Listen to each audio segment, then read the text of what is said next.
Untuk yang nomor tiga pastinya adalah kuantitatif ya, variabelnya kuantitatif. Nanti pendekatannya. Mungkin mungkin untuk yang ketiga juga bukan pendekatan akademis mungkin nanti. Ya, faktor apa saja yang dilakukan dalam penentuan. Itu pasti Pak Epsa kan adalah mahasiswa doktor. Jadi pasti pendekatannya akademis. Itu mutlak. Nggak usah disebutkan di dalam situ. Jadi itu faktor-faktor apa saja yang, nah ini faktor-faktor yang mempengaruhi, faktor-faktor yang harus dilakukan. Jadi tidak usah disebut apa sajanya. Faktor-faktor yang harus dilakukan ya dalam penentuan. Nah, pendekatan akademisnya tidak usah karena memang kita pasti dengan pendekatan akademis. Ya, jadi faktor-faktor yang dilakukan. Nah, faktor-faktor yang dilakukan dalam faktor-faktor apa saja ya. Faktor-faktor apa? Faktor-faktor yang menentukan. Faktor-faktor yang apa saja. Sebenarnya apa ini mempengaruhi ya? Faktor yang mempengaruhi dalam penentuan jenis. Seperti itu. Jadi faktor-faktornya nanti ada beberapa yang mempengaruhi penentuan jenis dan besaran tarif. Jadi mungkin apa sajanya nanti di ini ini dulu ya. Nanti walaupun nanti dijawabnya nanti ada beberapa faktor di situ. Ya. Nah, ini yang tadi yang nomor 4, yang perumusan, oh ini salah saya. Ini betul aja di perumusan masalah, di tujuan Pak, tujuan. Ini betul aja. Nah ini yang di tujuan, ini yang tadi ini menganalisis besar, menganalisis nilai. Nah itu langsung seberapa besarnya mungkin tidak perlu. Sudah di rumusan masalah. Maaf tadi salah saya nggak fokus tadi. Ya, jadi yang dianalis di apa di tujuan ya Pak ya, yang di tujuan menganalisis nilai, ya, menganalisis nilai dan besaran tarif. Ya, ini mungkin di situ nanti ini betul aja sudah faktor yang mempengaruhi ya, yang berpengaruh terhadap penentuan jenis betul sudah. Nah, ini goalnya adalah merumuskan model yang tadi ya, jadi merumuskan model proyeksi tarif PNBP, tarif PNBP mungkin langsung seperti itu Pak. Nggak usah penyesuaian. Tarif PNBP kan nanti Pak Bapak mungkin menggunakan simulasi ya, simulasi ya. Nah, simulasi kalau misalnya tarif yang sudah ada di aturan itu, tadi sudah disebutkan tahun 2000 berapa tadi 2,3 ya. Lalu tahun berikutnya 4,6 seperti itu ya Pak ya. Betul, Bu, ada kenaikan setelah Eh, 10 tahun. Setelah 10 tahun ada kenaikan. Nanti Bapak mencoba keduanya. Tarif yang 2,3 dan tarif yang 4,6. Atau ada dicoba lagi tarif yang di bawah 4,6. Atau ada yang dicoba lagi tarif yang di atas 4,6. Nah, jadi ada simulasi di situ di dalam apa di dalam merumuskan model. Nah, walaupun ada dua itu tadi dasarnya. Nanti ada simulasi yang mana yang kira-kira pendekatannya yang lebih pas ya. Mungkin hanya yang lebih pas di antara yang tadi. Maka di situ merumuskan model aja Pak langsung, merumuskan model. Jadi Bapak sudah pede mempunyai model, jadi merumuskan model tarif PNBP, walaupun nanti di dalam kalimatnya adalah menyesuaikan ya tarif PNBP penggunaan kawasan hutan ya.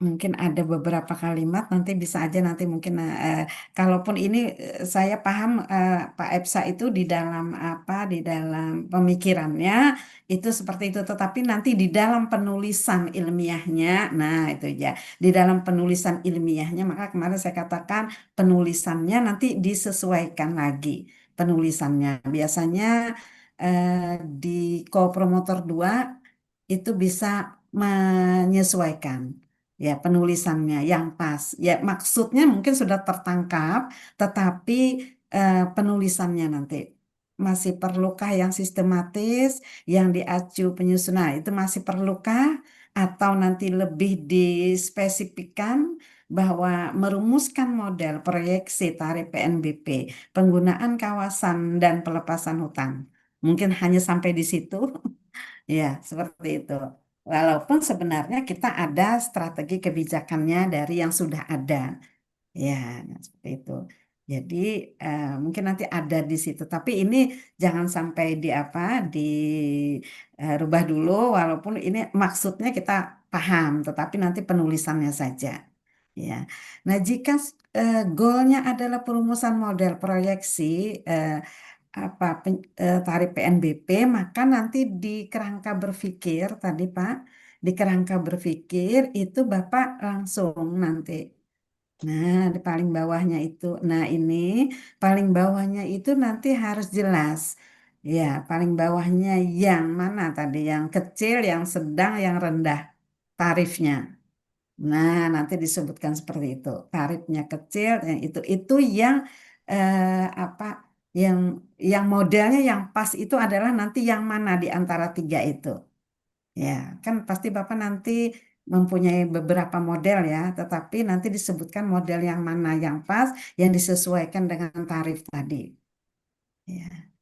Ini nanti kebijakannya itu bisa Bapak tulis di deskripsinya, ya. Jadi penggunaan kebijakannya itu, nah nanti ada empat di bawah yang empat ini nanti ditulis analisanya, analisisnya di bawah yang empat.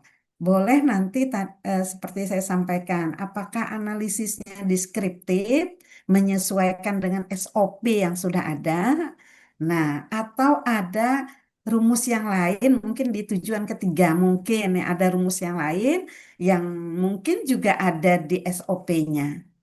Nah, seperti itu. Nanti diturunkan lagi, jadi ada framework yang satu lagi, tambah bawah-bawahnya RO1, bawahnya apa, RO2, bawahnya apa, RO3, bawahnya apa. Lalu nanti di yang orange, ya Pak, ya itu, yang orange-nya itu nanti yang apa, yang nanti yang rasionalnya di situ. Baru nanti di bawahnya Bapak sudah menulis model yang kecil, model yang sedang, atau model yang besar nilainya ya. Seperti itu. Jadi ada tambahan mungkin nanti di situ. Jadi dari tambahan ini nanti ditambahkan juga di deskriptifnya. Nah, ditambahkan di situ. Nah, Bapak juga karena ini adalah bab 1, 2, 3, maka pasti ada penyesuaian di pendahuluan dengan di metodenya. Yang pertama mungkin di metode penentuan tempat, penentuan lokasi. Ya, penentuan lokasinya Bapak harus memastikan tadi adalah Kalimantan Tengah ya Pak ya. Atau itu Betul, sebenarnya Bu. tarif ini harusnya berlaku untuk semua ya kan ya Pak ya? Tarifnya itu diberlakukan, itu seluruh Indonesia, Bu, semua. Hanya karena tadi kebetulan di sini juga menjadi sampel yang paling banyak untuk lokasi IPPKH dan pelepasan. Sehingga menjadi sampel sekaligus Bu untuk di Provinsi Kalimantan Tengah. Tetapi diberlakukan pastinya tentunya untuk Untuk semua. seluruh. Baik. seluruh. Jadi yang diberlakukan adalah sampelnya di Kalteng. Di Kalteng itu, nah ini sebenarnya terkait juga dengan yang akan saya sampaikan karena sampai pada materi yang ketiga itu adalah metode penelitiannya. Jadi di di bab 3 ya, metode penelitian. Nah, maka penelitian Bapak ini adalah sebenarnya merupakan penelitian survei. Penelitian survei di lapangan yang mengkombinasikan metode pendekatan kuantitatif dan kualitatif ya. Seperti itu. Nah, jadi metode metode survei ini maka mewajibkan. Nah, dari metode survei ini mewajibkan kita mengambil sampel. Ya, mewajibkan kita mengambil sampel. Sampel yang kita ambil itu adalah dari populasi yang kita tahu persis. Jadi tetap disebutkan ini memang ada beberapa kelemahan biasanya di beberapa mahasiswa yang sudah lulus doktor itu dari penetapan sampel. Jadi kadang-kadang penetapan sampel itu kalau tidak tahu persis dia populasinya, jumlahnya berapa, populasinya siapa. Nah, seperti itu. Tapi tiba-tiba mengambil sampel. Padahal ini adalah penelitian survei. Kalau penelitian survei itu dia pertama syaratnya ada dua. Pertama dia mengambil sampel dari populasi sampling. Ya, jadi dia akan mewakili jadi yang representatif. Jadi dari populasi samplingnya bukan dari populasi target. Mungkin targetnya ada, tetapi yang kita ambil adalah populasi sampling. Nah, lalu di situ yang pertama adalah wajib sampel yang jelas populasinya. Nah, itu. Lalu yang kedua adalah menggunakan kuesioner. Ya, jadi itu ada dua hal itu yang mewajibkan di dalam penelitian survei. Nah, sehingga Bapak sudah menyebutkan di situ ada pengambilan metode pengambilan sampel, metode pengambilan sampel. Sebelum sampai di situ, pada saat penentuan lokasi, Bapak sudah mengambil sampel. Ya, sampel dengan non probability sampling. Nah, itu sudah berkesesuaian aja, Pak. Karena memang yang Bapak gunakan adalah metode survei. Nanti di dalam metode sampel, pengambilan sampel itu Bapak di baris pertama kalimatnya dijelaskan dulu bahwa penelitian ini adalah menggunakan metode survei. Karena di atas sudah mengambil dengan metode purposive sampling. Ya, purposive ya lokasinya.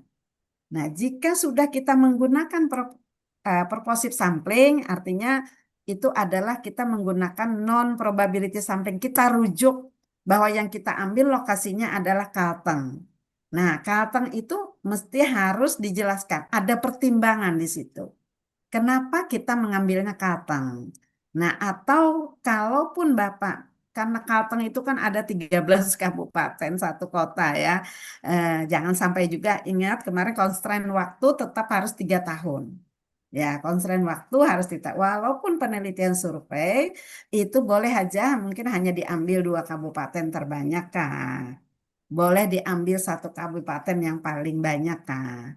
Pelepasan kawasan hutan misalnya. Yang paling banyak pelepasan kawasan hutannya apakah di pertambangan kah atau di perkebunan kah?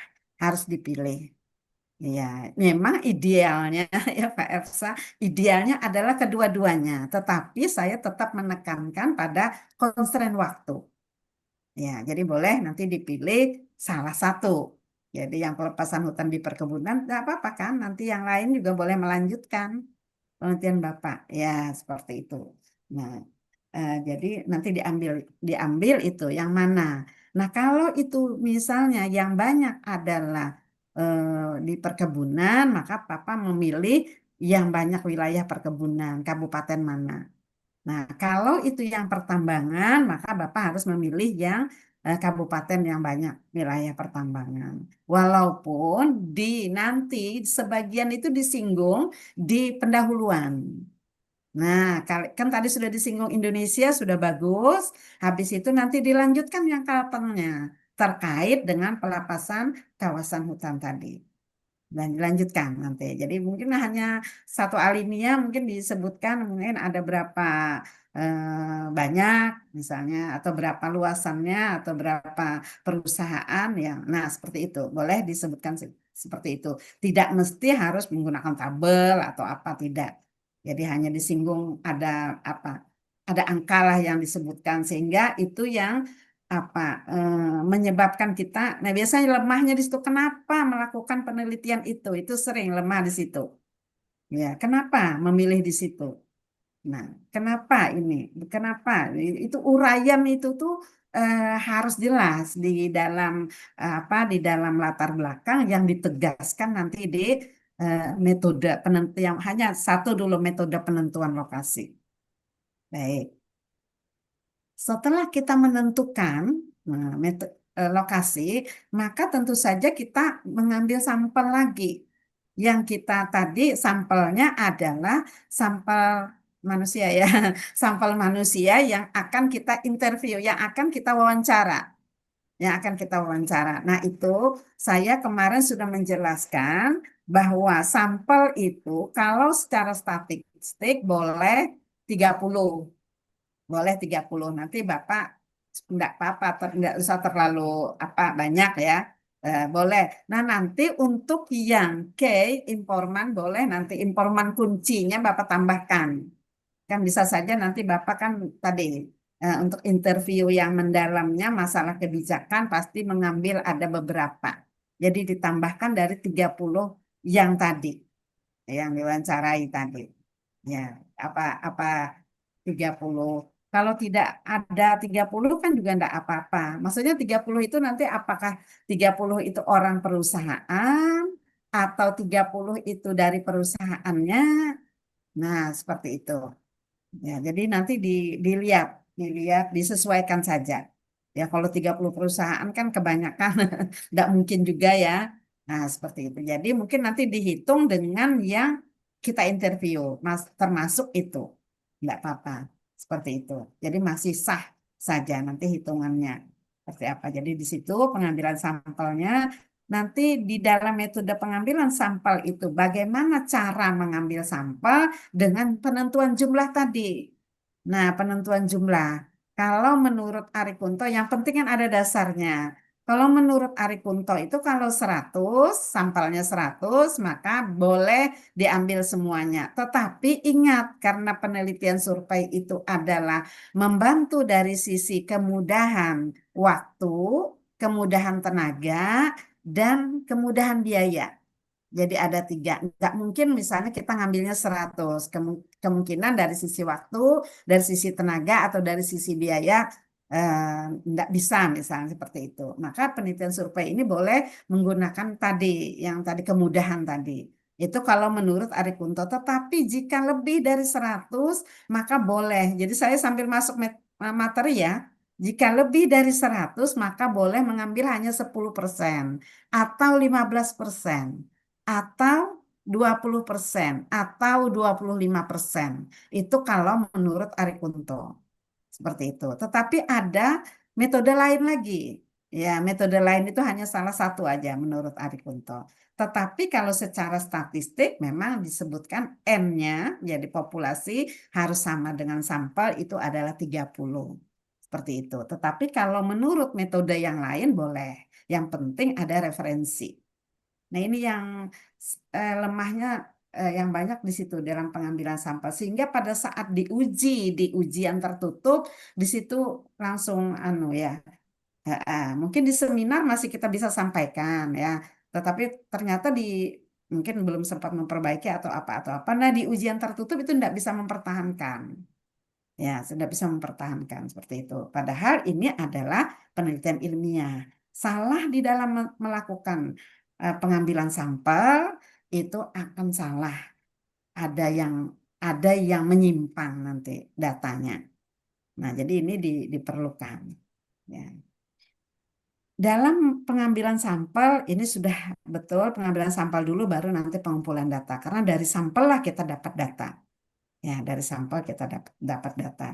Nah, jadi Pak Anu, Pak, ini yang pelaku ya. Nah, ini kan pelaku ya. Sampel penelitian adalah pelaku usaha wajib bayar di Provinsi Kalimantan Tengah komoditi tambang batu bara. Oh, jadi yang dipegang tambang batu bara ya, Pak ya?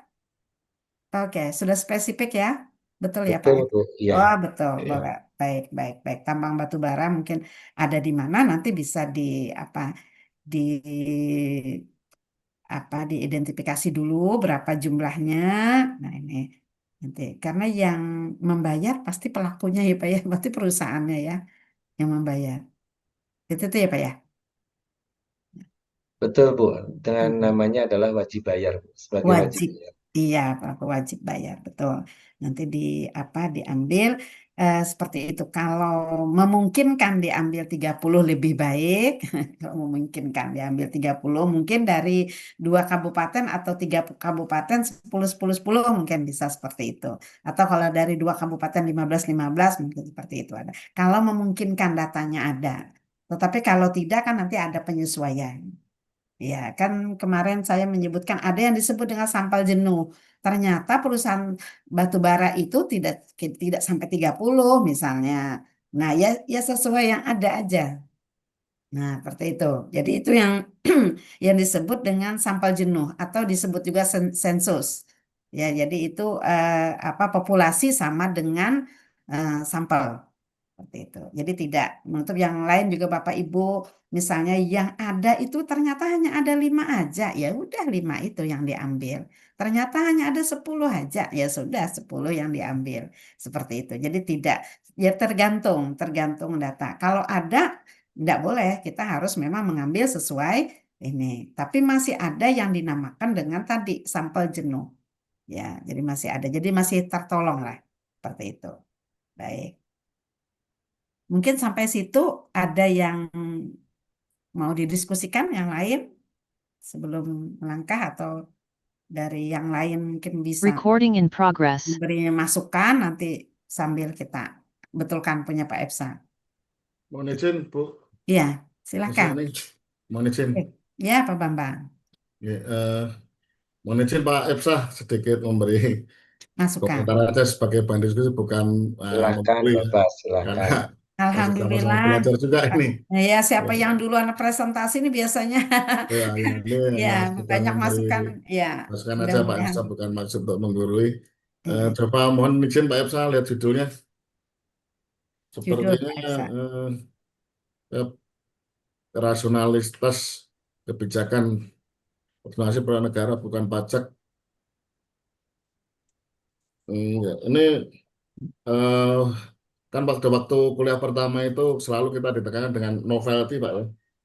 Novelty, novelty, dan novelty. Nah, ini eh, apakah ini tidak lebih kepada semacam evaluasi kebijakan gitu loh, Pak? Evaluasi kebijakan penerapan PNBP. Kemudian nanti ketika ada temuan di situ, bagaimana ke depan ini supaya penerimaan PNBP kita itu lebih optimal dan lebih rasional gitu. Karena apa ya? Mungkin kalau hanya kita meneliti saja tapi tidak memberikan saran tindak apa saran apa ya semacam apa itu ya tadi sudah ada model ya itu eh, sebenarnya itu masih tesis gitu. Kalau disertasi ini yang makna novelty itu di situ kenapa terjadi temuan dan seperti koreksi. Ini koreksinya seperti apa gitu. Nah, mungkin lebih kepada kalau saya saran lebih kepada bukan dipertegas saja Pak, ini evaluasi kebijakan gitu. Evaluasi kebijakan dan keberlanjutan tentang penerapan PNBP itu seperti apa gitu. Kemudian tadi eh, saya juga mungkin belum baca, mungkin atau saya belum baca terkait dengan rasional ini kan harus ada argumen dulu Pak. Kenapa ini sekarang ini Pak sudah rasional atau belum gitu? Jangan-jangan menurut literatur atau menurut jurnal yang penelitian sebelumnya itu ini sudah yang diterapkan sekarang sudah rasional gitu. Nah, ini perlu ada kajian penelitian pendahulu apa jurnal sebelumnya, penelitian sebelumnya yang mengatakan bahwa oh ini loh rasional penelitian PNBP ini harus dikoreksi gitu. Atau penelitian PNBP ini sekarang ini terlalu besar atau tidak rasional atau terlalu kecil atau istilahnya partisipasi dari pembayar itu rendah atau seperti apa nih kan perlu ada apa istilahnya review jurnal sebelumnya gitu Pak atau paper lah paper sebelumnya gitu. Kemudian tadi yang kedua mohon izin Pak Epsa tadi saya melihat antara tujuan dan permasalahan itu ada yang tidak sinkron ya dan tidak sinkron ya. Jadi di di apa di apa itu di permasalahan tadi menyebutkan di tujuan tadi menyebutkan merumuskan model gitu tapi di permasalahan itu bagaimana model itu mau dibentuk itu tidak menjadi permasalahan gitu. Nah, di tujuannya. Nah ini di permasalahan bagaimana membentuk apa istilahnya model atau mengoreksi kebijakan penerapan BP ini sebelum menjadi permasalahan. Padahal di tujuan itu ada gitu, merumuskan model, gitu, merumuskan model gitu ya. Tapi di permasalahan kok tidak ditanyakan gitu. Mungkin kemudian juga ada tadi saya lihat willingness to pay Pak di metode ya. Di metode itu ada willingness to pay perhitungan BTP. tetapi di tujuan tidak disebutkan gitu ya. Bagaimanakah sebenarnya tingkat WTP gitu?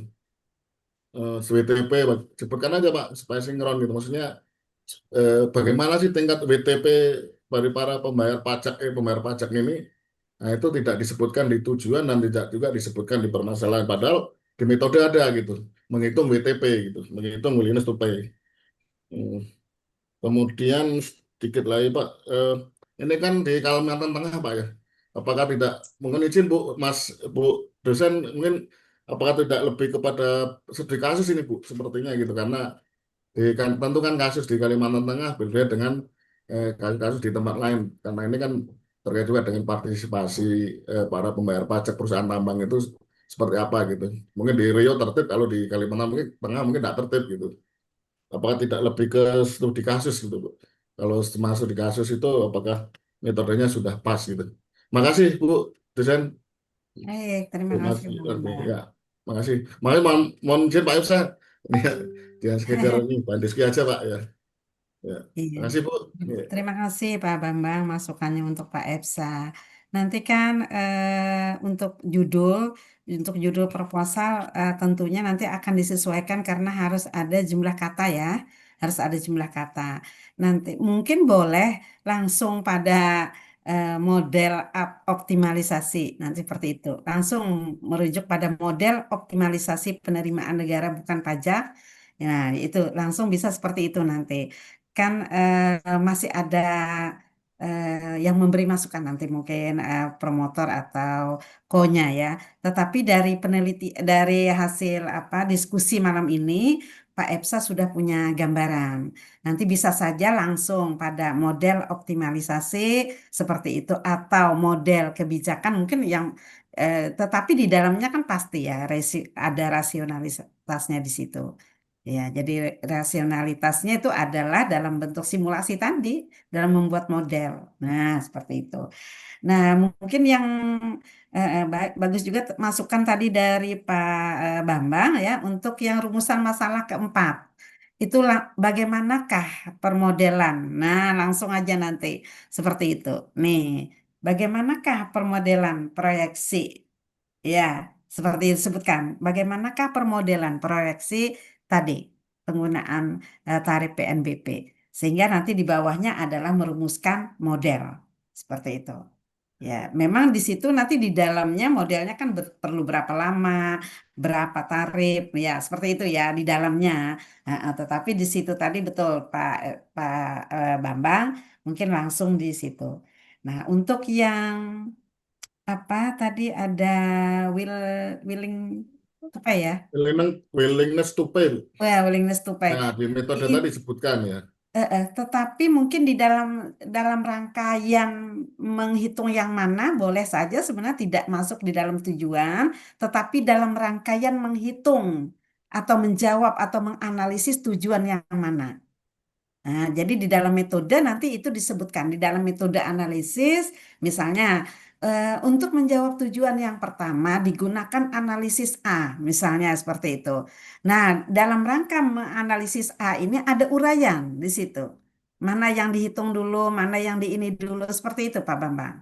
Jadi bisa, masih bisa seperti itu. Jadi yang willingness to pay itu nanti yang menjawab yang tujuan keberapa.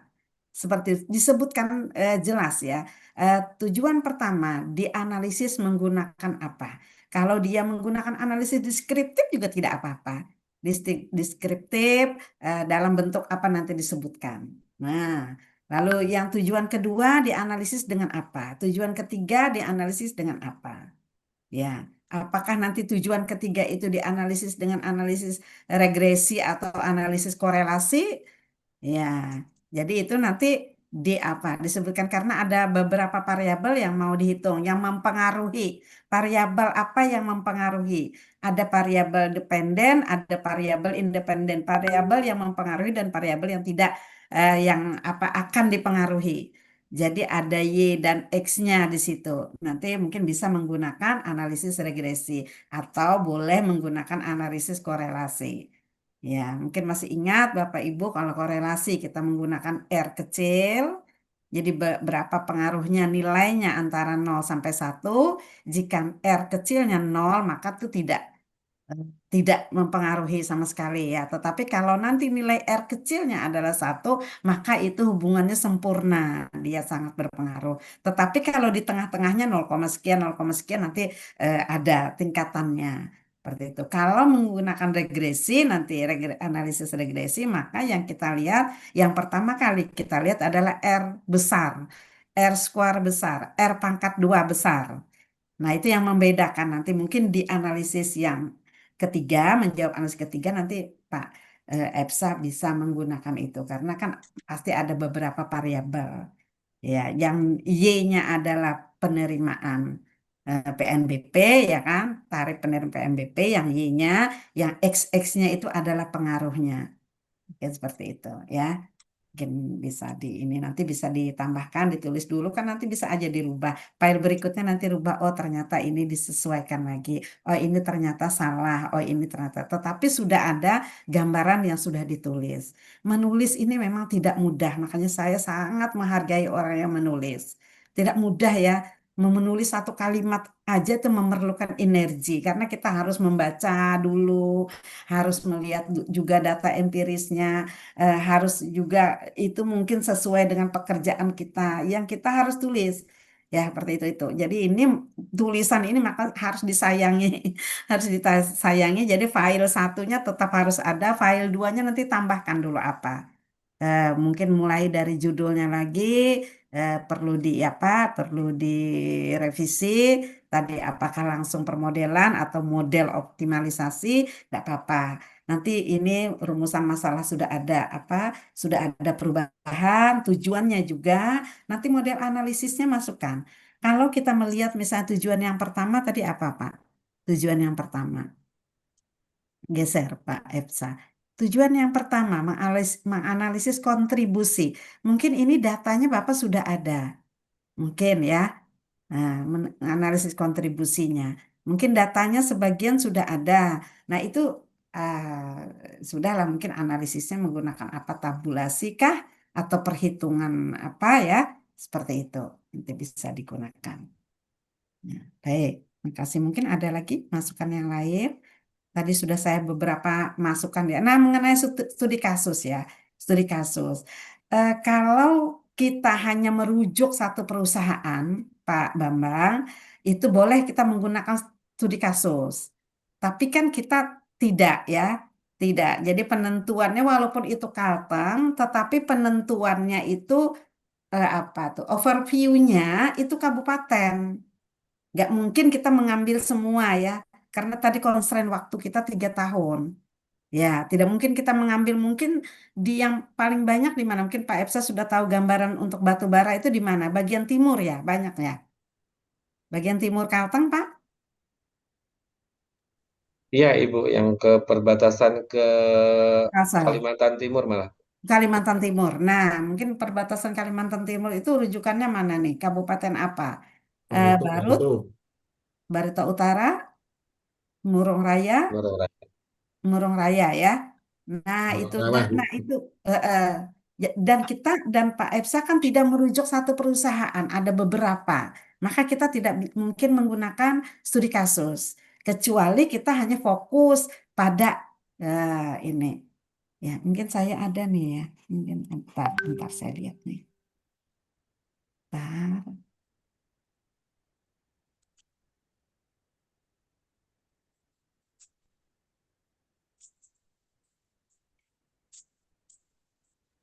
Nah, Nah, ini ada yang misalnya menggunakan langsung disebut PT apa. Kalau ini ada punya Pak disertasinya Pak Rawing ini dia studi kasusnya PT Sinarmas Group. Nah, itu langsung seperti itu. Jadi boleh disebutkan studi kasus. Tetapi kalau kita tidak menggunakan itu, maka itu masih survei namanya. Ya, Pak ya. Mungkin itu. Bisa mungkin itu. Silakan jika ada masukan lagi yang lain.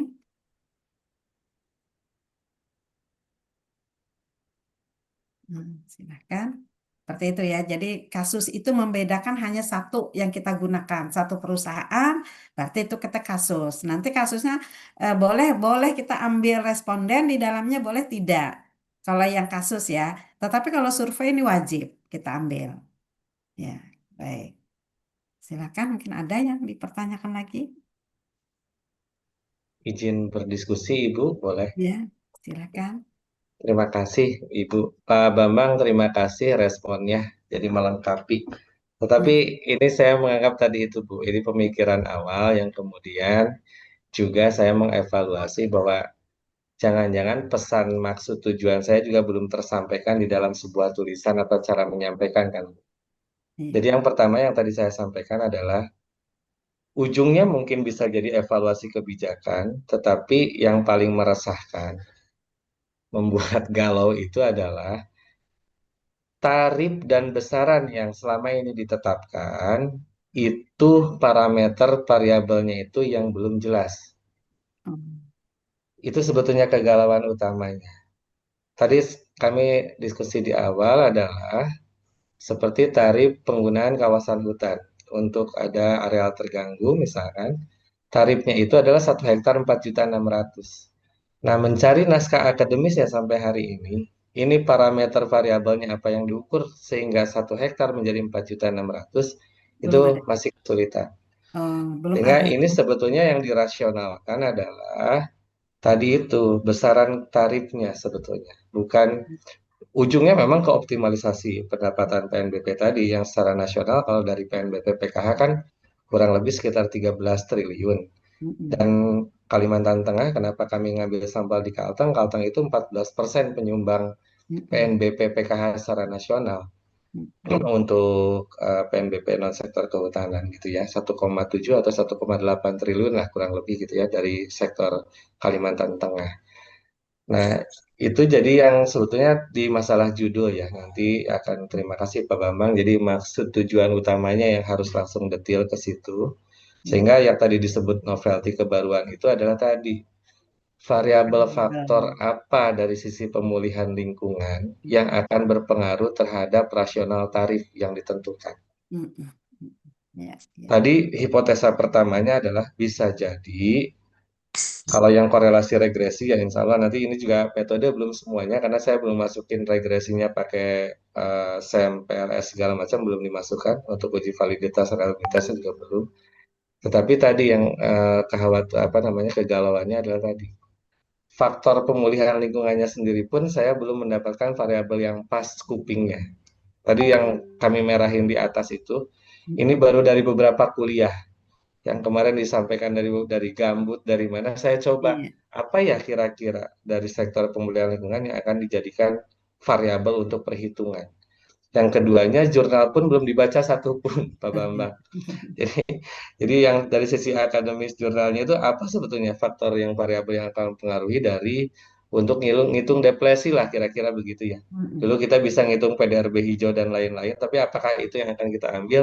Nah ini masih belum belum bisa kita tentukan. Mm-mm. Jadi sebetulnya lebih ke situ. Ujungnya adalah berapa sebetulnya rasional tarif yang kemudian ini juga bisa memperhitungkan secara pemulihan lingkungan. Yang keduanya wajib bayar pun tidak keberatan. Karena kalau kemarin ngelihat dari ahli Pak Bambang Hero, 1 hektarnya itu bisa miliar Mm. per hektarnya. Sehingga itu yang tadi yang dibilang, apakah ini rasional kalau untuk wajib bayar? Mm-mm. Kalau dia memiliki lahan usaha 500 hektar pertambangan, kemudian 1 hektarnya dibayar miliar begitu gitu ya. Walaupun mungkin secara variabel itulah yang saya tadi sampaikan, asumsinya benar yang dibangun, Mm-mm. variabelnya benar dan tidak berbohong, tapi mungkin salah atau belum bisa rasional ditetapkan karena tadi willingness to pay-nya nggak siap. Makanya yang tadi WTP, Pak Bambang itu baru hanya satu sebetulnya ngejawab yang nomor dua sebetulnya. Seberapa besar nilai dan besaran ini yang visible. Jadi Mm-mm. sebetulnya yang WTP itu saya baru masukkan satu metode untuk menjawab yang tujuan kedua, yaitu yang visible untuk wajib bayar, membayarkan dari sisi tarif yang rasional itu berapa. Terima kasih Pak Bambang masukannya. Jadi itu Ibu Nanti, Kira-kira memang masih sangat kasar dan saya masih harus tadi mencoba mengkombinasikan dari sisi jurnal ilmiahnya yang mana yang akan diambil yang tadi Ibu sampaikan, yang membahas variabel saya harus ambil, yang membahas kemudian tarif saya harus ambil, yang membahas terkait dengan penggunaan kawasan hutan diambil. Termasuk yang tadi Bu, dari skup judul, apakah saya akan mengambil dari penggunaan kawasan hutan saja, ataukah termasuk yang pelepasan kawasan hutan? nah itu, iya. Karena ini ada dua tarif yang akan berbeda. Berbeda ya, yang Untuk berbeda. yang sudah berjalan selama ini adalah yang PNBP untuk penggunaan kawasan hutan. Walaupun Mm, isunya setelah 10 tahun kenaikan tarif ini agak lompat juga angkanya. mm, mm, Nah, kemudian yang kedua, yang pelepasan kawasan hutan ini murni baru dikenakan tarif. Jadi, mm. nah murni baru dikenakan tarif. Itu kira-kira yang menjadi kegalauan atau tadi yang menjadi akan coba dirumuskan masalah ini yang mudah-mudahan karena masih sedikit yang meneliti tentang variabel tarif ini yang menjadi novelty untuk input kebijakan yang rasional dalam penetapan PNBP PKH secara optimal secara nasional. Itu mungkin Pak Bambang, terima kasih. Makasih Pak Epsa. Sudah Pak Epsa sudah galau, jadi progresnya sudah jelas ya. Eh, Banyak di Sudah situ stres. banyak di situ apa novelty-nya dari variabel yang dimunculkan nanti sudah ada novelty di situ. Ya, belum nanti analisisnya lagi. Jadi mungkin di sini ada beberapa Pak novelty nanti yang sudah bisa dimunculkan oleh Pak Bambang dan novelty-nya itu bisa menjadi hak paten Pak kalau nanti dapat variabel itu silakan dipatenkan nanti. Jadi itu adalah variabel dari munculan disertasinya Pak Efsa, ya. Jadi, apresiasi saya kepada Pak Efsa. Mudah-mudahan nanti ini ada terus tambahannya. Kalau dari sisi tulisan kan tinggal penyesuaian-penyesuaian saja Pak ya. Nah tadi sudah mungkin saya berikan inti-intinya. Jadi analisis itu pasti ada berempat, ada empat macam, ada empat tujuan, ada empat yang bisa. Dan analisis yang misalnya tujuan kedua ternyata ada beberapa item atau ada beberapa tahapan yang harus dilewati. Nah ini sudah luar biasa. Ya, yang tadi mungkin yang perlu juga tadi karena constraint waktu Bapak tetap harus tadi memilih. Nah, memilih kalau batu bara sudah dipilih batu bara. Nah, tadi yang apakah yang pelepasan atau yang ini pengelolaan. Nah, ini harus dipilih. Jadi tidak bisa. Memang idealnya tadi seperti itu. Tetapi kita tadi ingat sering waktu karena menurut saya banyak sudah yang apa yang akan dianalisis ya dari tujuan ini. Kalau dari sisi apa kurikulum KKNI sudah memenuhi empat rumusan masalah, empat tujuan ya, dan nanti mungkin ada beberapa analisis yang digunakan untuk menjawab tujuan ini, yaitu dari KKNI level 9-nya sudah masuk situ. Itu nanti yang pertama kali pada saat akan ujian apa namanya kualifikasi ya, penentuan kandidat doktor itu yang pertama dinilai adalah itu. Ya, yang dinilai itu sesuai tidak dengan kurikulum KKNI-nya level 9. Biasanya seperti itu. Walaupun mungkin benang merahnya ya masih agak kabur-kabur atau ada yang terputus-putus, tidak apa-apa. Ya, tidak apa-apa. Tetapi kalau ini nanti diperbaiki terus, saya yakin benang merahnya kelihatan jelas merah. Ya, seperti itu. Mudah-mudahan nanti di semester 3 jangan ditunda-tunda kalau sudah punya bahan, tidak boleh menunggu sempurna, yang sudah ada harus diujikan. Ya, jangan sampai banyak sampai sekarang masih ada yang belum ujian kualifikasi karena menunggu sempurna. Ya, menunggu sempurna itu nanti di kegiatan akademisnya. Jadi ujian kualifikasi itu pasti ada saran, ada masukan. Ya, di seminar proposal pasti, di seminar hasil, di ujian dan bahkan di ujian terbuka pun masih ada. Ya, jadi sampai nanti dengan mau dijilid sudah mau yudisium baru sah. Ya, jadi tidak apa-apa. Jadi jangan khawatir. Jadi saya tetap mengingatkan kembali ada banyak lagi mahasiswa S3 yang belum ujian kualifikasi. Padahal ujian kualifikasi itu dijadwalkan di semester 3. Ya, jadi semester 3. Nah, kalau kita tidak ujian kualifikasi, maka tidak bisa melangkah. Belum bisa disebut dengan kandidat doktor. Jadi kalau ini masih kita sebut dengan mahasiswa. Nanti kalau sudah semester 3 sudah kandidat doktor. Ya, karena sudah lulus ujian kualifikasi. Jadi seberapapun ya bahannya ya. Jadi makanya saya tadi dengan hanya 3 minggu sudah ada yang sampai segini. Nah ini saya tetap selalu apresiasi kepada, selalu saya berikan motivasi untuk tulis-tulis. Jangan menunggu sempurna. Jangan. Ya, Izin Ibu, ya, silakan. Bu, Ya, kan silakan. ada pembatasan kata, lalu ada perbedaan sudut pandang penulisan. Bolehkah saya minta ada petunjuk penulisan khusus S3 lingkungan di UPR, Ibu? Ada Kalau Pak, kalau nanti Bapak minta dengan Lili ya Pak. Minta ini, dengan, iya, minta dengan Lili nanti. Mudah-mudahan kan nanti di sini kan ada Profesor Nyoman, Direktur Pasca. Nah, mungkin nanti bisa untuk dari sisi panduan penulisan disertasi dan tesis itu nanti bisa ditanyakan juga materinya ya, yang ketetapannya seperti apa.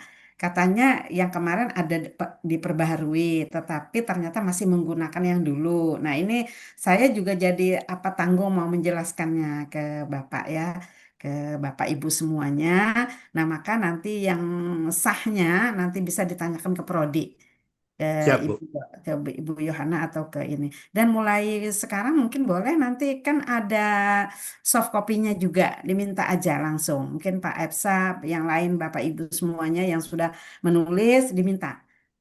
Nanti apa kalau masih menggunakan yang dulu saya paham. Kalau yang sekarang saya enggak paham.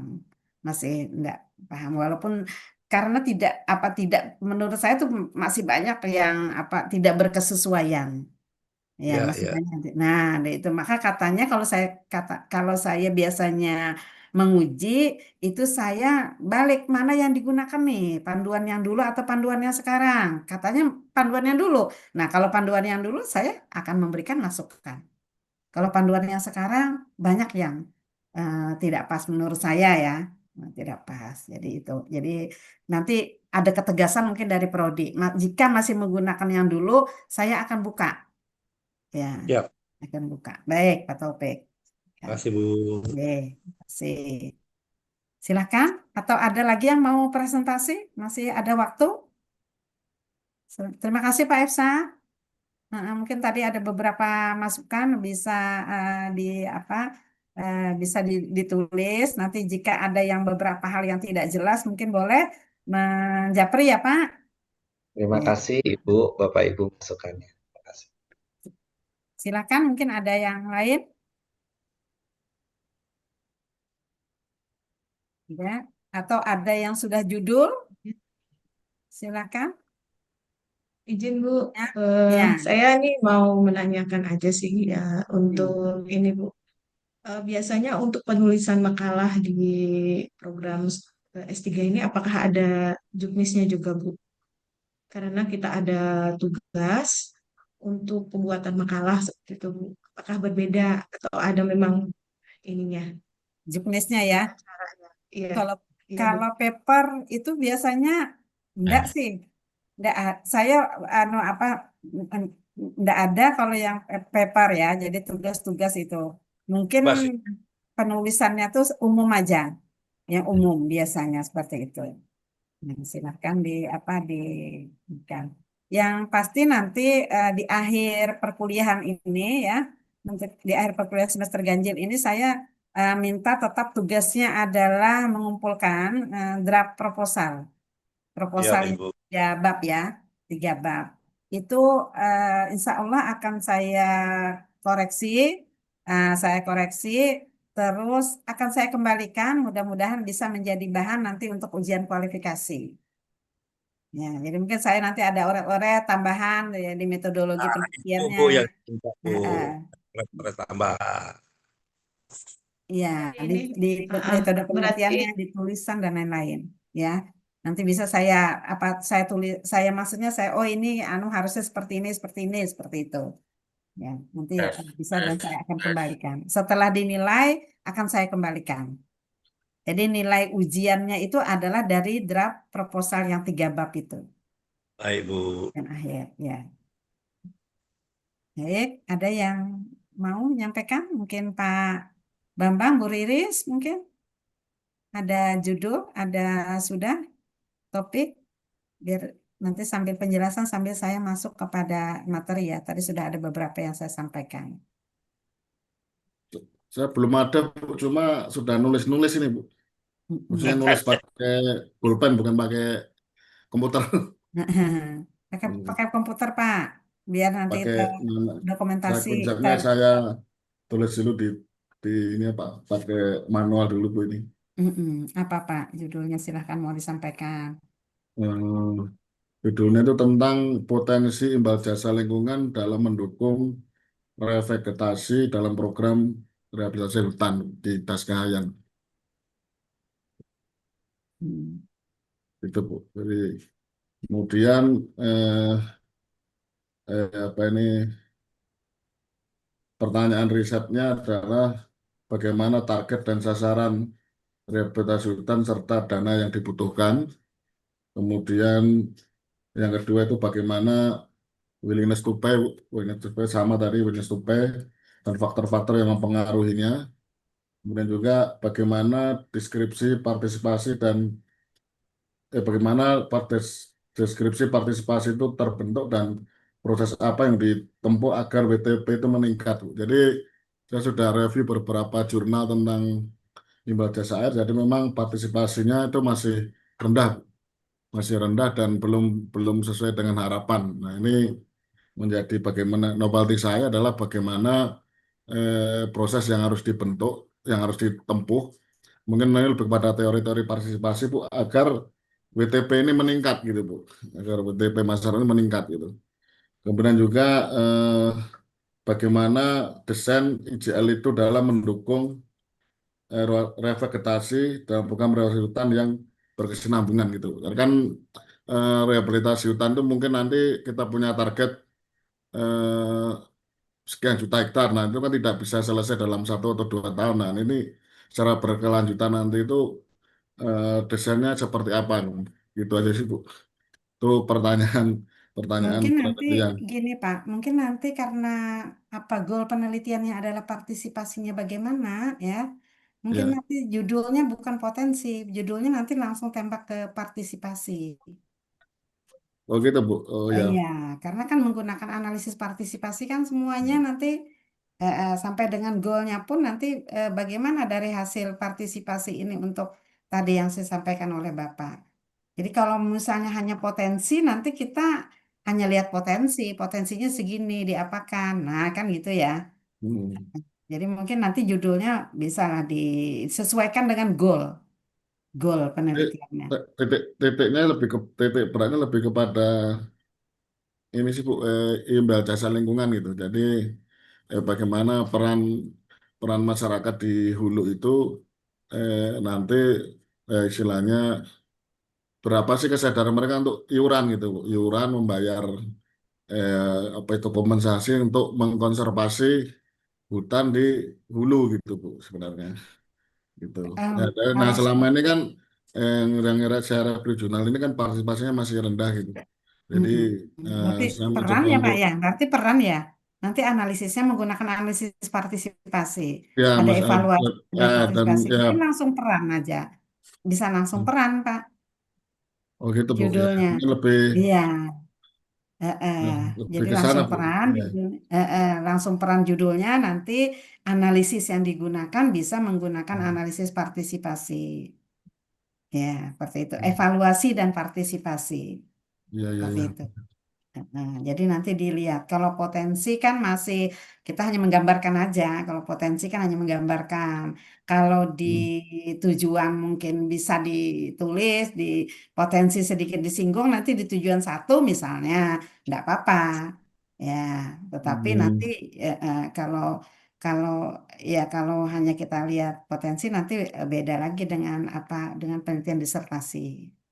Jadi biasanya kan kalau potensi-potensi itu ada permintaan, anu ya, penelitian permintaan lah seperti itu. Tetapi kalau kita sudah sampai ini optimalisasi, itu berarti ada analisis di situ. Nah, Ya, itu. Jadi kalau peran juga ada peran itu sulit loh. Peran masyarakat untuk ini. Nah, itu memerlukan pemikiran apa aja perannya masyarakat sehingga bisa goalnya seperti ini. Ya Pak, ya Pak Bambang. Mungkin nanti bisa di ini. Maka ditulis Pak nanti biar ada perubahan-perubahan. Ditulis di ya Bu, ini lagi ya. jadi teratur dulu Bu, ngumpulin Nah, jurnal-jurnal gitu. ya, yang Hmm, pasti sama harus ini ada apa, jurnal.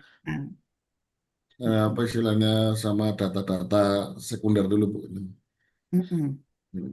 Iya Pak. Sebenarnya kalau kan ini Bu, nanti dari JL itu kan Pak akan terhitung bahwa masyarakat itu mau membayar Rp1.000 dari pajak dari apa itu PDAM itu loh Bu, dari PDAM misalnya dia bayar pajak PDAM, nah itu berapakah dari situ misalnya 7.000 itu berapa rupiah yang bisa dialokasikan untuk kita ikut berpartisipasi dalam revegetasi melalui eh, apa itu IJL tadi Bu gitu, melalui TP tadi gitu. Jadi Hmm. semakin meningkat perannya terhadap WTP berarti semakin tinggi peran apa persen masyarakat itu terhadap kegiatan revegetasi itu Bu. Di revegetasi lahan gambut itu Bu itu sebenarnya Bu. Jadi nanti saya akan mencoba menghitung alternatif pendanaan Mm-mm. revegetasi itu di luar eh, apa APBN, di luar APBD, di luar CSR gitu Bu. Jadi kita mau melibatkan masyarakat ini dalam bentuk itu tadi iuran iuran untuk mengkonservasi atau merevegetasi lahan gambut atau di dalam hutan. Nah, kaitannya dengan itu tadi Bu apa apa ya konservasi lah konservasi sumber daya alam lah gitu.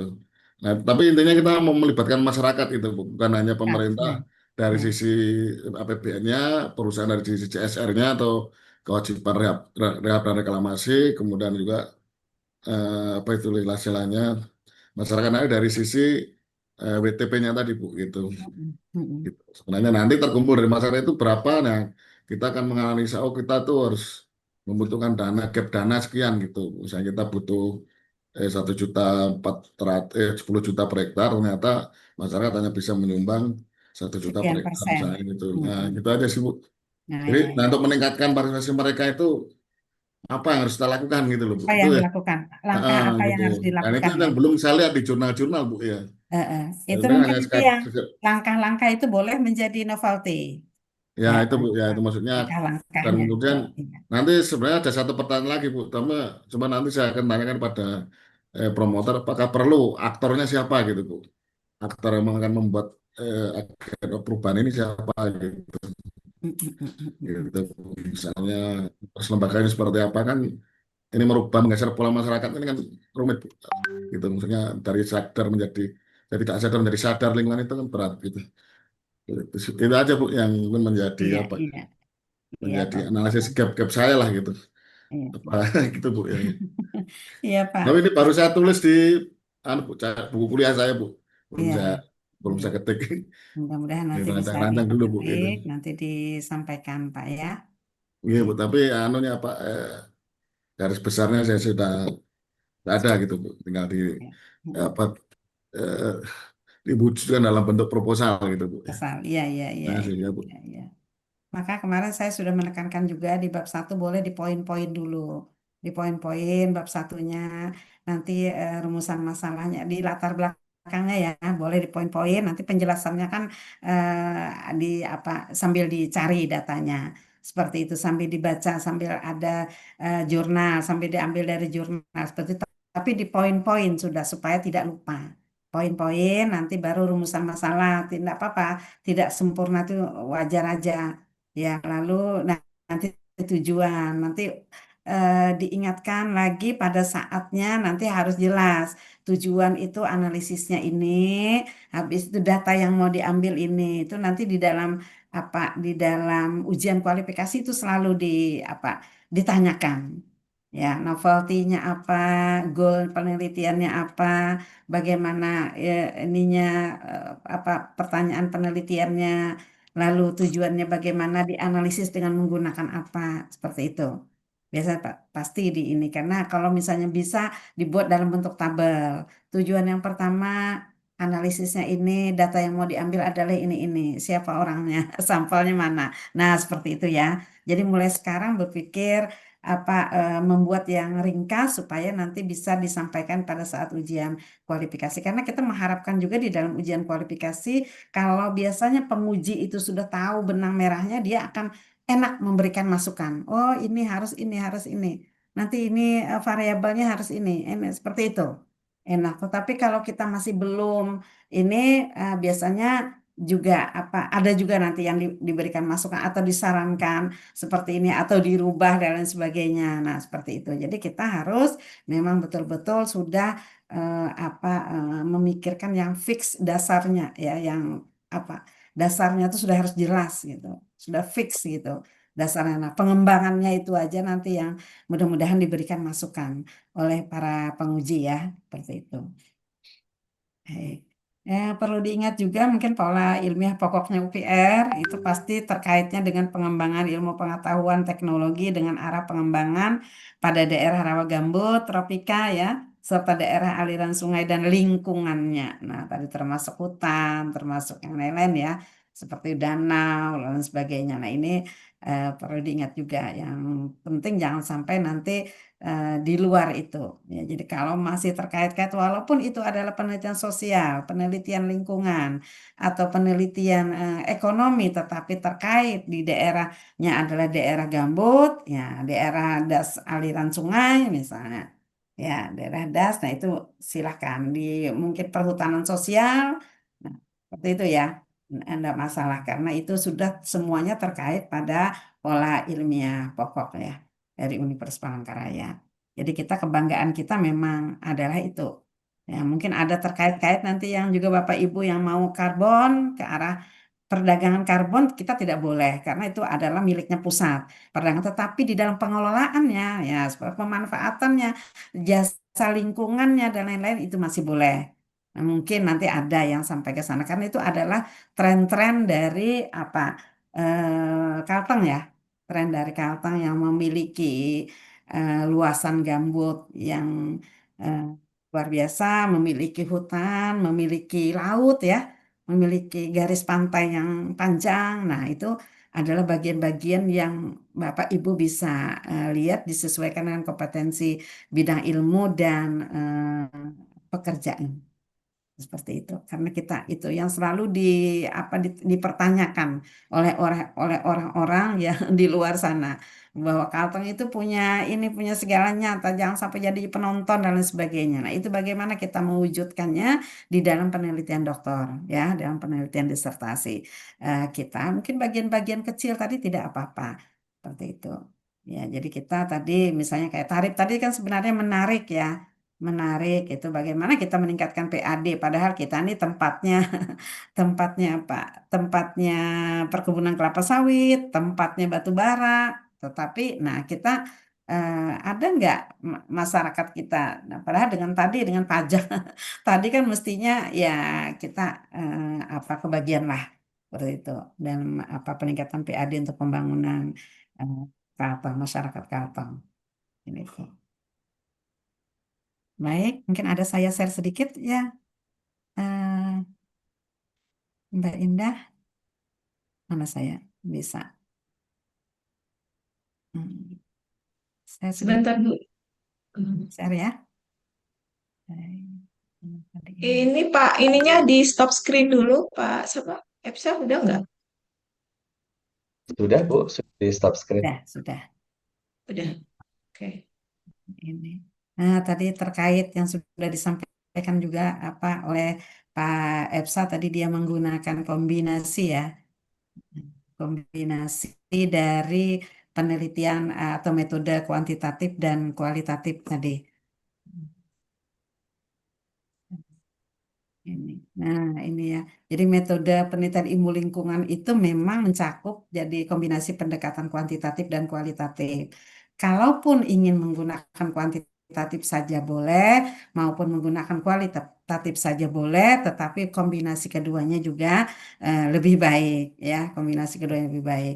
Nah, ini pasti mencakup juga ada observasi di dalamnya, ada studi lapangan. Nah, mungkin tadi punya Pak Epsa adalah studi lapangan. Ada eksperimen juga boleh nanti bagi yang lain yang mungkin mau menguji eksperimen laboratorium. Laboratorium itu kan bukan hanya di ruangan ya, ada lab juga yang di lapangan, yang mungkin menggunakan rumah kaca kah, tadi kalau terkait misalnya karbon dan lain-lain ya, apakah menggunakan rumah kaca ataukah menggunakan apa ya namanya, kalau di orang-orang agroteknologi atau ya eksak itu mereka menggunakan demplot, nah demplot dan lain-lain ya. Jadi eksperimennya bisa menggunakan itu. Kan tadi ada kombinasi, boleh menggunakan yang sosial ekonomi, boleh juga yang menggunakan tadi rancangan yang memang membuat sendiri ya. Atau boleh tadi dengan permodelan. Nah, mungkin nanti Pak Epsa bisa saja dibantu sebenarnya oleh permodelan di komputer dengan menggunakan perangkat sehingga ada simulasi. Sehingga dari simulasi itu nanti muncul model ya, ya, untuk memprediksi terhadap satu sistem atau fenomena lingkungan. Model-model mungkin kemarin ada juga di apa disampaikan oleh Mbak Indah ya, Mbak Indah kemarin. Nah, boleh saja nanti menggunakan permodelannya itu di komputer perhitungannya seperti itu. Nah, ini saya hanya berikan saja. Jadi ada metode kuantitatif. Yang pasti metode kuantitatif itu adalah berupa angka yang jelas. Tadi mungkin di Pak Epsa tadi adalah tujuan yang ketiga ya. Ketiga, jadi menggunakan data yang dianalisis secara statistik. Nah, mungkin di sini ada salah satu contoh, mungkin adalah dampak perubahan iklim terhadap kenaikan muka air laut, misalnya seperti itu. Kemarin ada beberapa juga sebelumnya dampak perubahan iklim terhadap apa, terhadap ini, terhadap gender ada ya, terhadap gender. Karena memang itu adalah menyangkut tadi, ada ekologinya, ada sosialnya, ada ekonominya. Boleh ekologi dengan sosial saja, boleh ekologi dengan ekonomi yang tadi mungkin ada hitung-hitungan yang disampaikan oleh Pak Bambang ya. Nah, dengan ekonomi boleh atau hanya memang kita maunya ekologi aja misalnya juga ya seperti itu, tidak apa-apa. Ya, nah ini untuk yang metode kuantitatif maupun nanti kualitatif itu tetap menggunakan teknik-teknik, metode survei, eksperimen, pengamatan sistematik, analisis data sekunder boleh. Seperti itu. Maka dengan menggunakan teknik-teknik ini ada aturan-aturan main. Ya, kalau kita menggunakan studi kasus, bagaimana aturan mainnya? Ada. Bagaimana caranya secara ilmiah? Bagaimana langkah apa yang harus kita lakukan? Kalau kita menggunakan metode survei, apa syaratnya?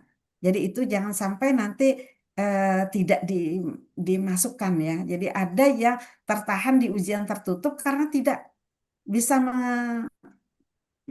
menjelaskan. Ya, jadi menggunakan metode survei dengan mengambil sampel ini tidak bisa menjelaskan.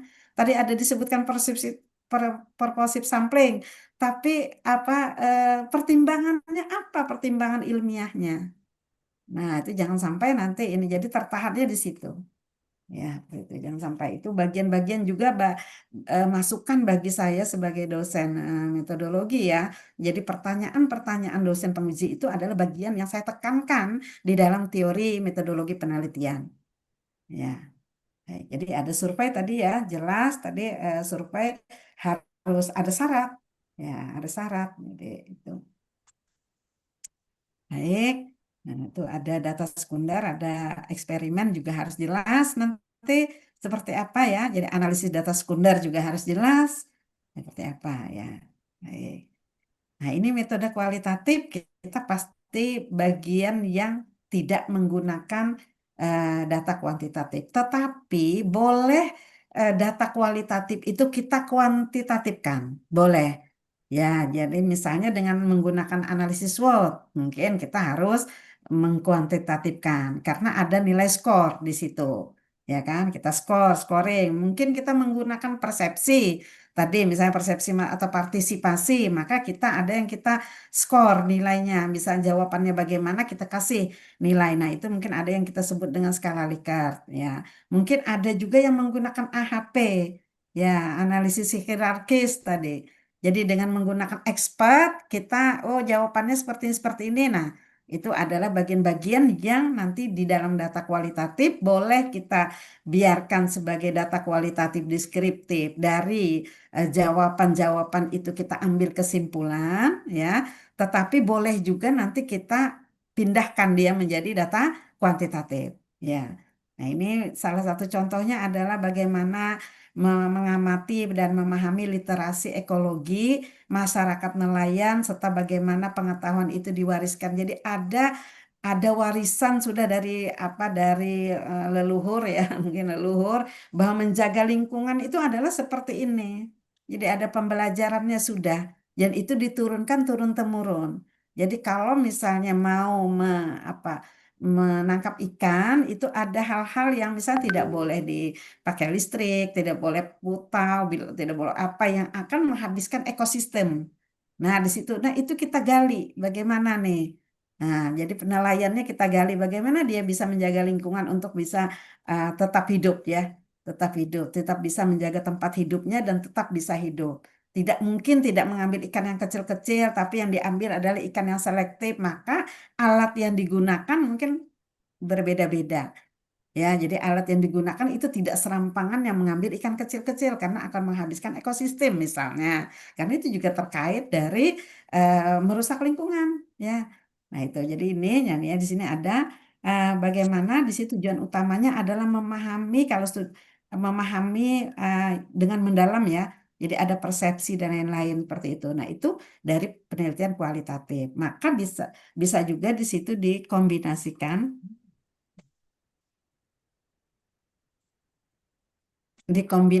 ya, dikombinasikan dengan ini, dengan penelitian kualitatif dengan kuantitatif dalam satu, ada beberapa tujuan. Jadi untuk menjawab goal itu boleh nanti kombinasi antara kualitatif dan kuantitatif. Baik. Ini kalau kualitatif memang agak sedikit dipahami, jadi banyak juga yang tidak tidak mau, ya, menggunakan kualitas agak rumit karena tidak jelas misalnya seperti itu, ya. Tetapi kita kalau sudah tahu green teorinya bagaimana yang jelas, terus kita nanti ada tahapan atau kita mengambil kesimpulannya dari jawaban-jawaban sampel kita. Jadi kita bisa deskriptif, bisa orientasi dulu, nanti kita reduksi jawabannya bagaimana, ditulis, ya, seperti itu. Baru kita seleksi mana yang sesuai dengan jawaban tujuan kita. Baru nanti kita interpretasikan. Ini di dalam penelitian kualitatif seperti itu. Nah, tadi boleh menggunakan mix method, keduanya, ya. Jadi itu seringkali menggunakan kombinasi ini untuk mendapatkan pemahaman yang komprehensif. Jadi data kuantitatif dari eksperimen dapat dilengkapi dengan pemahaman kualitatif melalui wawancara. Jadi sering kita mendapatkan seperti itu. Jadi wawancara dulu untuk dengan ini untuk bisa tadi menjawab eh, apa menjawab tujuan dari data kualitatif. Jadi menambahkan argumentasi dari hasil analisis data kuantitatif atau dari metode kuantitatif. Ya, jadi ini saya menambahkan saja karena sudah tadi disampaikan oleh Pak Epsa, kebetulan pas langsung menyentuh ke teori, ya, teori. Nah, di dalam metode survei nanti saya mungkin akan ada juga men-share materi, ya, karena di situ tadi penekanannya pada probability sampling dengan non probability sampling.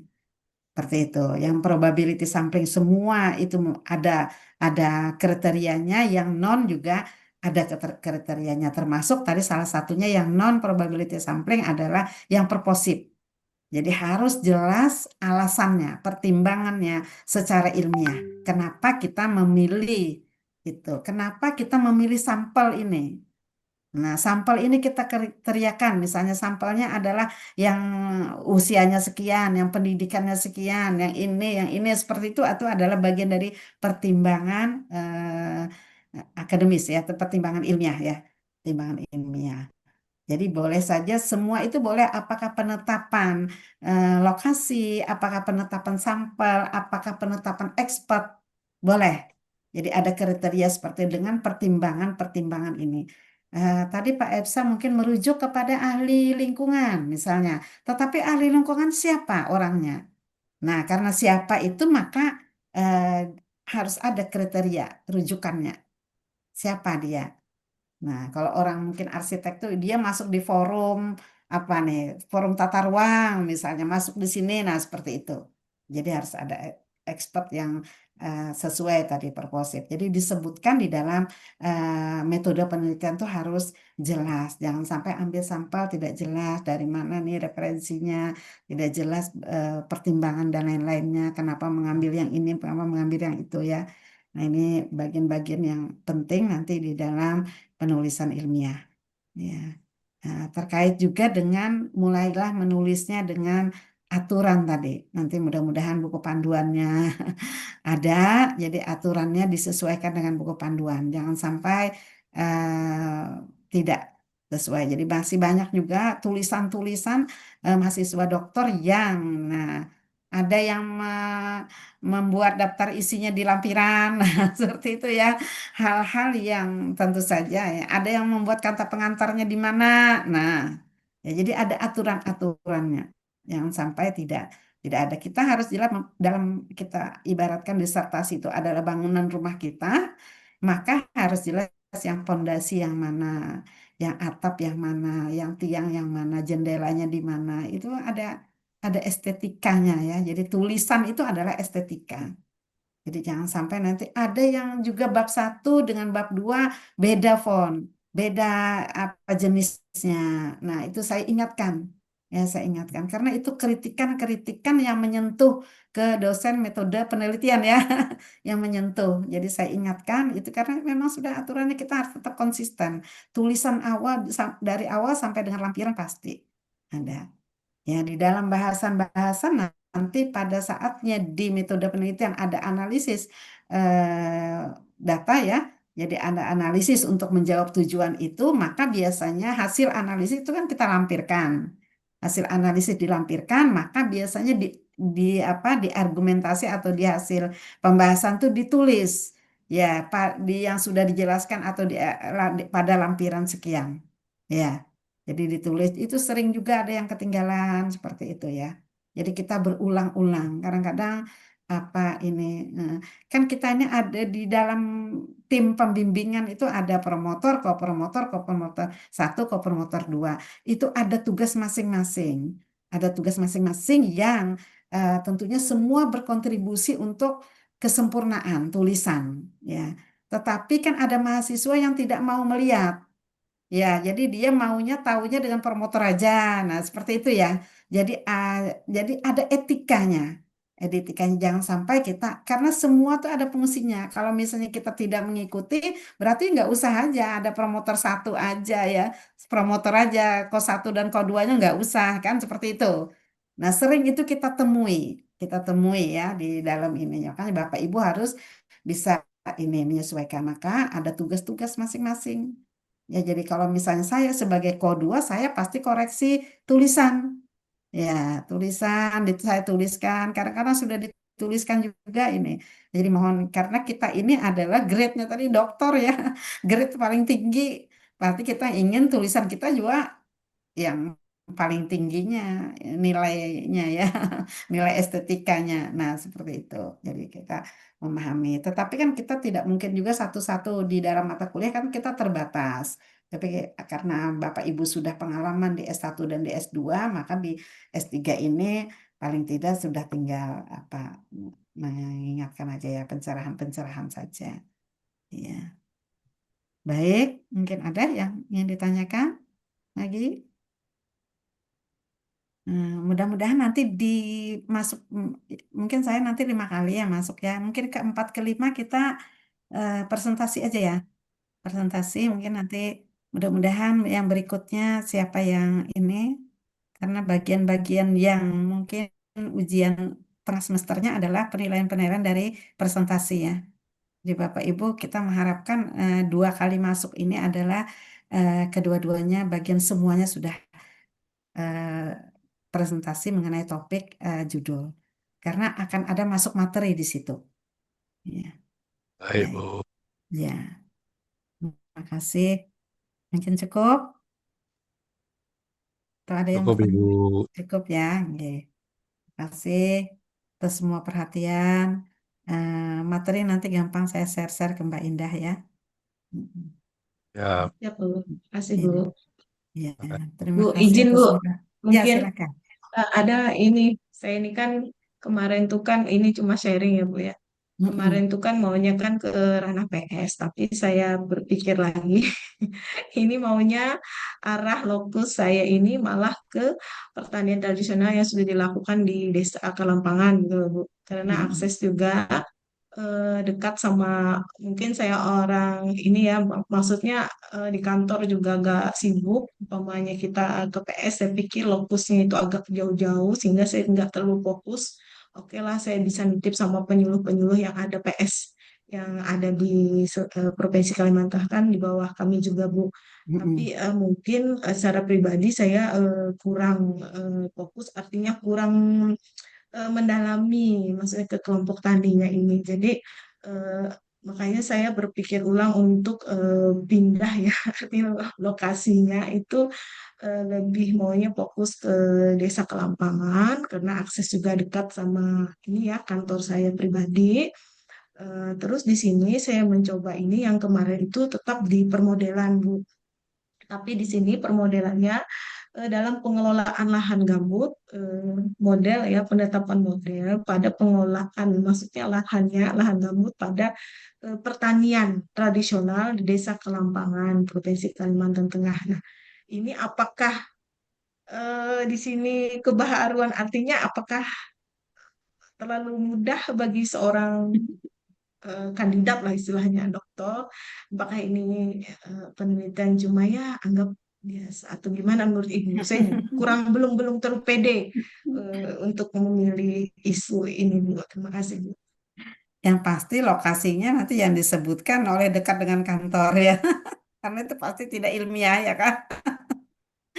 Ya. Bukan Bu, karena Ya. gini Bu, Eh, izin penelitian saya waktu tesis itu adalah pendapatan rumah tangga pada mm-mm. pekarangan Bu, yang di pekarangannya itu dari mungkin saya juga mau melanjutkan itu ya, karena kemarin kan isu bahwa di daerah Kelampangan memang lahannya gambut, terus sering terjadi banjir. Dan di sana merupakan salah satu penyuplai sayur-sayuran di Kota Palangkaraya. Nah, Mungkin dari itu situ juga. ilmiah itu. Terus Itu ilmiah. ya, Ya, itu ya mungkin Mbak Indah. itu tadi kan Oh, sharing saya jangan. secara Ya, pribadi, Bu. ya. Ya, Sharing. saya ingatin aja. Terus ya, karena banjir itu kan, Bu, dari pengelolaan yang metodologi yang lebih sering banjir, akhirnya kan produksi sayuran kita mungkin secara ekonominya itu menjadi mahal ya, Bu. Ya, terus ya secara sosialnya Ya, mungkin kan betul. mereka akhirnya pendapatan mereka secara masif maupun secara aktif akan berkurang rumah tangganya ini. Terus secara ekologi lah pengelolaan lahan gambutnya mungkin dari segi model apa yang lebih cocok, apakah dia nanti dikombinasi dengan apa. Nah, makanya saya sudah kemarin observasi awal bahwa ada beberapa petani yang sudah melakukan pengolahan secara ilmu, misalkan baik itu dia menerapkan sistem agroforestry maupun agrosilvicultur agrofishery-nya, karena mungkin di daerah Kalampangan mungkin sama ternak Bu agro Mm-mm. Kombinasi. silvopasturanya karena Ya. mungkin karena asam itu ya Bu ya Mm-mm. gambut kan mungkin air yang asam mungkin kurang cocok dengan jenis-jenis ikan apa seperti itu saya belum ini melihat ke arah sana. Nah, itu Mm-mm. mungkin Iya. topik Bagus, sudah diungkapkan tuh. Sudah bagian yang ilmiah-ilmiahnya diungkapkan itu untuk yang apa mungkin saya Kalampangan ya. lebih menyambung. Iya Mbak Indah, sudah diungkapkan itu secara Iya Bu. ilmiahnya ya Kalampangan jadi pilihannya mungkin tepat ya Kalampangan karena memang betul-betul merupakan sentra produksi ya sayuran untuk kota Palangkaraya ya adanya di ini adanya di Kalampangan itu juga satu yang kedua lagi memang disitulah awalnya lahan gambut diolah sedemikian rupa puluhan 40 tahun yang lalu sehingga sedemikian rupa gambut itu sehingga akhirnya bisa dimanfaatkan sampai dengan sekarang. Nah itu eh, boleh Mbak Indah bisa di situ di Kalampangan, tetapi apakah nanti pilihannya hanya Kalampangan harusnya ada perbandingkankah dengan Bukit Batu yang juga merupakan sentra produksi? Iya. Nah, seperti itu Nah, ya. iya betul Bu.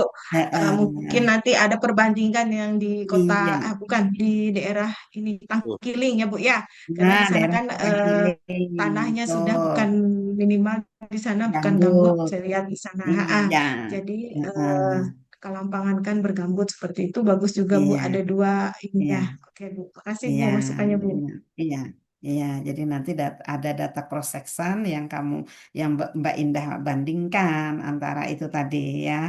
Nah itu mungkin tambahannya. Kalau misalnya hanya kelampangan aja mungkin itu masih terlalu anu. Kalau misalnya sudah ada yang dibandingkan dengan yang tidak, pasti ada nanti yang memang perlu dilihat antara dua itu karena memang dua itulah yang merupakan sentra produksi sayuran untuk kota Palangkaraya, Mbak Indah.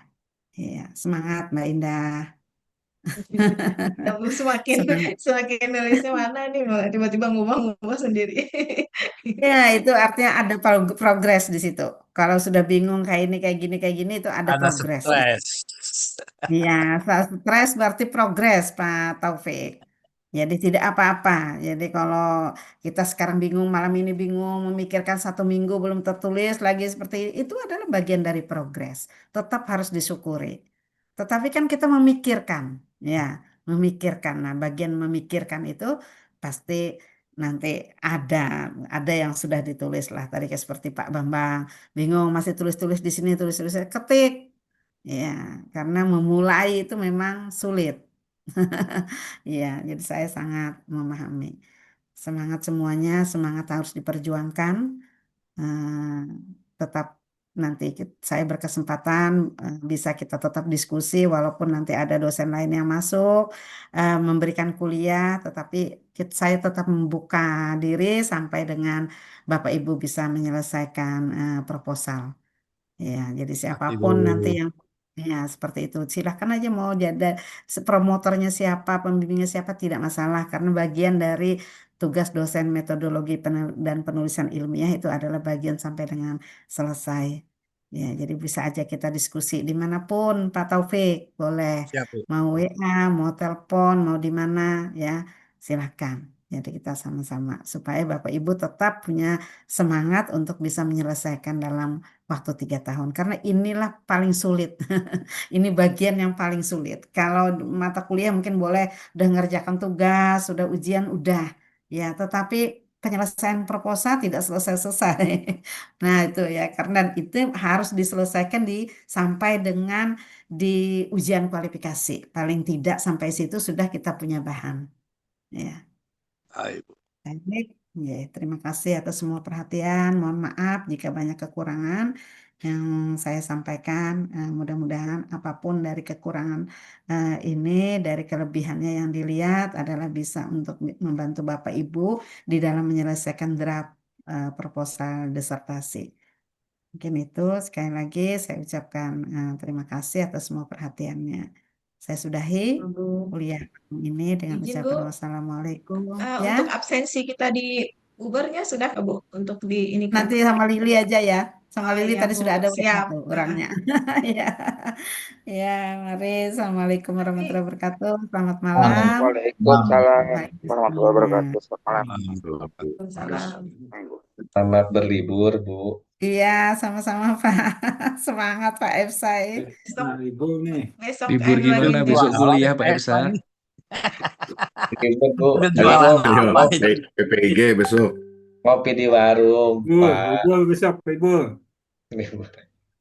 Oh, libur. Maunya semuanya libur. Nggak dipoto, Semuanya nggak. libur. Cuti sudah, Ya, saya ambil cuti. sudah sampai Wah, ke ini di kebun nama-namanya. jagung. Ini Pang susah peraturan nama-nama yang hadir harus di screen satu-satu.